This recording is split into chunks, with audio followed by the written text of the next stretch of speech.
সহিহ বুখারী 4199 নম্বর হাদিস। আনাস ইবনে আব্দুল মালিক রাদিয়াল্লাহু তাআলা আনহু থেকে বর্ণিত, আল্লাহ রাসূল সাল্লাল্লাহু আলাইহি ওয়াসাল্লামের কাছে একজন আগন্তুক ব্যক্তি এসে বলছেন, ইয়া রাসূলুল্লাহ, গনিমতির গাধাগুলো লোকেরা জবাই করে খেয়ে ফেলছে। আল্লাহ রাসূল সাল্লাল্লাহু আলাইহি ওয়াসাল্লাম কিছু বলছেন না। আগন্তুক ব্যক্তি বলছেন, ইয়া রাসূলুল্লাহ, গনিমতির গাধাগুলো লোকেরা জবাই করে খেয়ে ফেলছে।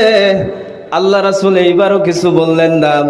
আগন্তুক ব্যক্তি আবার বলছেন, ইয়া রাসূলুল্লাহ, গনিমতির গাধাগুলো লোকেরা জবাই করে খেয়ে ফেলছে। আল্লাহ রাসূল একজন ঘোষণাকারীকে ঘোষণা দিতে বললেন। ঘোষণাকারী দাঁড়িয়ে গিয়ে বলতেছেন, সাহাবীরা লোকেরা শুনে নাও, আল্লাহ রাসূল গৃহপালিত গাধার গোশত খেতে নিষেধ করেছেন। সুবহানাল্লাহ।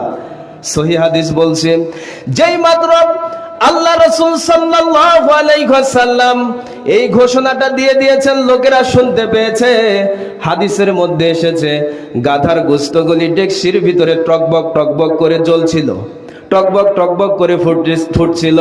সাহাবীরা একটু ভাবলেন না যে এই গোশতগুলি আজকের মতো যেহেতু হয়ে গেছে খেয়ে নেই, এই চিন্তা করলেন না।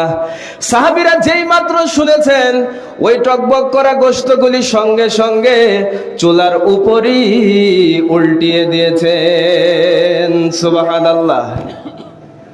আজকে কত নিষেধ আল্লাহ রাসূল দিয়েছেন, আল্লাহ দিয়েছেন, কিন্তু আমরা মানতেছি না।